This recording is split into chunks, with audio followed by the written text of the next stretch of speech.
Hello friends. तो आज की इस वीडियो में हम लोग बात करेंगे प्रश्नावली 1.3 का ये जो हमारा पहला नंबर क्वेश्चन है। दोस्त मेरे, आज की इस वीडियो में इस क्वेश्चन को हम लोग एकदम आसान भाषा में समझने का प्रयास करेंगे। हमारा जो क्वेश्चन है वो हमसे कह रहा है कि निम्नलिखित में से प्रत्येक का मान ज्ञात कीजिए। और इसके लिए सबसे पहले आपको एक छोटा सा कंसेप्ट सीखना होगा। हमारा जो कंसेप्ट है वो हमसे कहता है कि जब हम माइनस का भाग माइनस के साथ करते हैं तो हमको प्लस प्राप्त होता है। जब हम प्लस का भाग माइनस के साथ करते हैं तो हमको माइनस प्राप्त होता है। जब हम माइनस का भाग प्लस के साथ करते हैं तो भी हमको माइनस प्राप्त होता है। जब हम प्लस का भाग प्लस के साथ करते हैं तो हमको प्लस प्राप्त होता है।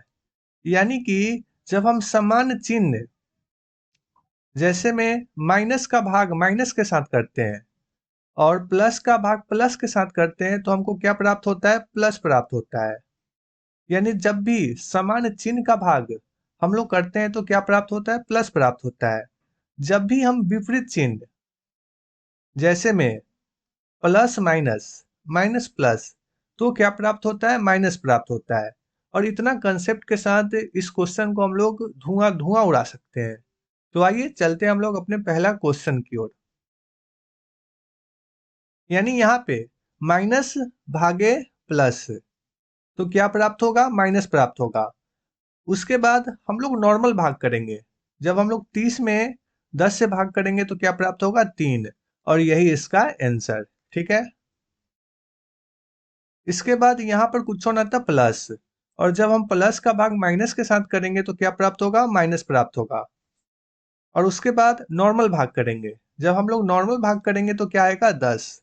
और यही हमारा आंसर। और इस क्वेश्चन में माइनस का भाग जब हम लोग माइनस के साथ करेंगे तो क्या प्राप्त होगा? प्लस प्राप्त होगा। उसके बाद नॉर्मल भाग करेंगे। जब नॉर्मल भाग करेंगे तो आएगा हमारा 4। और यही हमारा आंसर। इस क्वेश्चन में माइनस का भाग प्लस के साथ करेंगे तो क्या प्राप्त होगा? माइनस। और उसके बाद नॉर्मल भाग करेंगे तो क्या प्राप्त होगा? 1। और यही हमारा आंसर। यहाँ पर दोस्त मेरे -2 और +1 को जोड़ेंगे तो हमारा -1 प्राप्त होगा। यानी कि 13 भागे -1। ठीक है। उसके बाद यहाँ पर कुछ होना था प्लस, और प्लस का जब भाग करेंगे माइनस में तो हमारा माइनस प्राप्त होगा। और उसके बाद नॉर्मल भाग करेंगे तो हमारा कितना आएगा? 13। और यही हमारा आंसर। उसके बाद दोस्त मेरे, जीरो में किसी भी संख्या से भाग करने पर जीरो प्राप्त होता है। चाहे वो माइनस में रहे चाहे वो प्लस में रहे, उससे कोई फर्क नहीं पड़ता है। जीरो में जब भी हम किसी भी संख्या से भाग करते हैं तो जीरो प्राप्त होता है। ठीक है।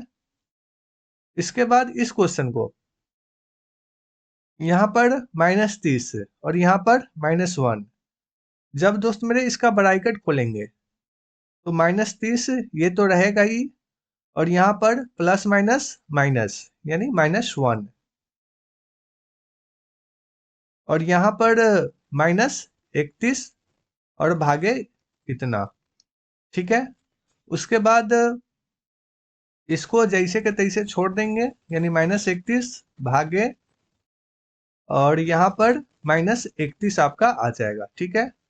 और यहाँ पर माइनस माइनस यानी कि क्या प्राप्त होगा? प्लस प्राप्त होगा। और उसके बाद नॉर्मल भाग करेंगे। जब नॉर्मल भाग करेंगे तो आएगा हमारा 1। और यही हमारा आंसर। ठीक है। अब समझते हैं हम लोग इस क्वेश्चन को। सबसे पहले ब्रैकेट है तो ब्रैकेट, उसके बाद यहाँ पर माइनस और यहाँ पर कुछ होना था प्लस। यानी जब माइनस का भाग प्लस के साथ करेंगे तो क्या प्राप्त होगा? माइनस। और कितना आएगा? 3। ठीक है। उसके बाद भाग है तो भाग, और 3 है तो 3, और यहाँ पर माइनस और यहाँ पर प्लस, यानी किसमें प्राप्त होगा वैल्यू? माइनस में। यानी माइनस, और भाग करेंगे तो कितना आएगा? 1। और यही हमारा आंसर। ठीक है। अब इस क्वेश्चन को समझते हैं।